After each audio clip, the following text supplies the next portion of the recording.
You're a realtor and you're trying to make sure that buyers actually sign agreements with you while you're at open houses, and you ideally want to make sure that that happens on the spot at the open house. Today, we're going to go through exactly how you make that happen by building your perceived value to all of the buyers that walk into the house.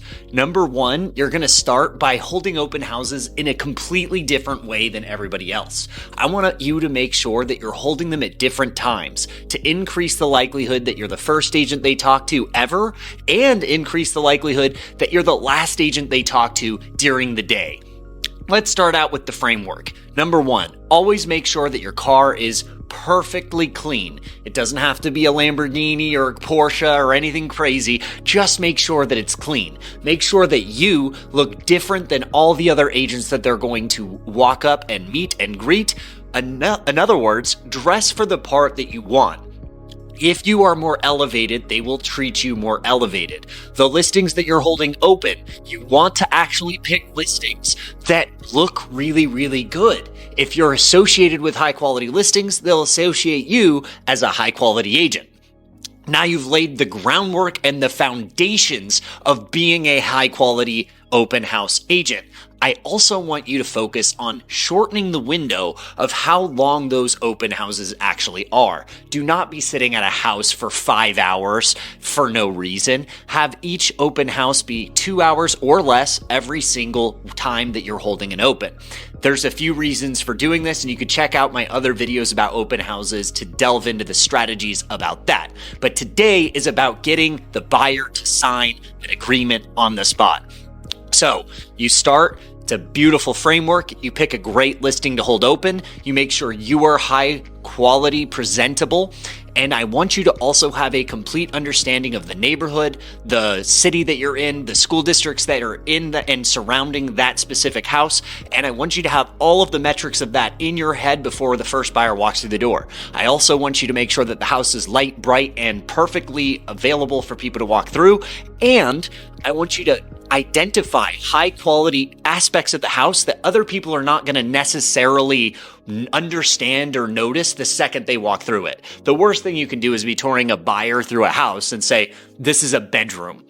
You want them to be able to go in there and say, hey, look, the way that these closets are put together are different. The way that these inserts are different. You want to be able to articulate the types of countertops, the types of cabinetry that are put in, different upgrades that would have had to be done if it was a new construction, and correlate that to the actual value that it could have.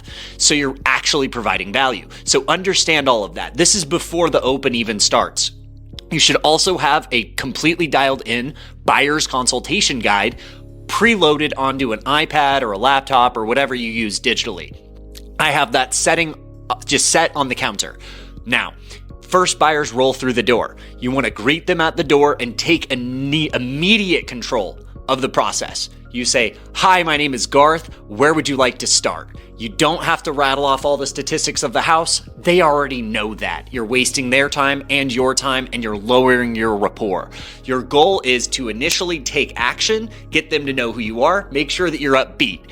Then you ask them where they would like to start with a effective micro assumptive close. You're closing them on you touring the property. You do not want them touring the property by themselves because you don't have the ability to grow and gain rapport during that tour. If you try to just ask them to connect with you after they've toured the house and you want to get their information and make them your buyer, it's very unlikely. But if you actually tour them through the entire property, build rapport, you're going to ultimately have a better result. So you start the tour. They say, we want to start at the kitchen. Great. You start at the kitchen. You start going through the different aspects that you identified.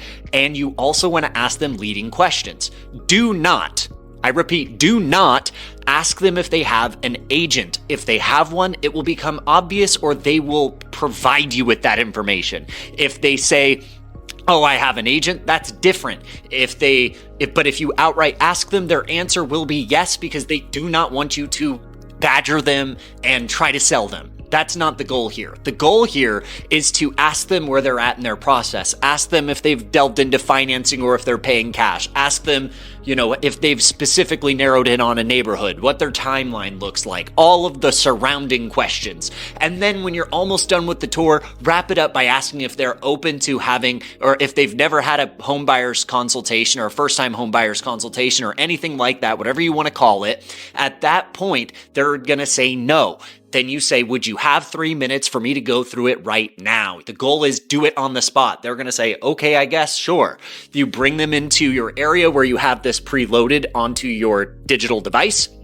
Walk them through a completely tailored buyer's guide. This is something that you should have gone through multiple times, and you have a complete understanding of it. When you have a complete understanding of it, you should be able to do it very quickly and easily. And you should be able to articulate it in a way that everybody can understand. At the end of that consultation, you will actually provided value. Most agents they're going to talk to don't provide value on the tour, do not present well at the opening of the door or before the opening of the door, and they do not provide an actual buyer's consultation. In fact, most agents ask for an entire meeting just to do the buyer's consultation. So if you do the buyer's consultation on the spot, add value, connect them with a high quality lender on the spot right then, provide them with a gift, you can get them to agree to working with you and working with your process on the spot. Then you start defining the criteria and delving into your process. If you want more open house videos or information on what to do in a buyer's consultation, just make sure to check out my other videos. If you're interested in potentially partnering with me, send me a comment, send me a text message. My phone number is 253-737-8018. You can either partner with me or you can join my agent community called Apex Agent, where you get all sorts of templates, tools, resources, training, and tech. I hope to see you on the next video.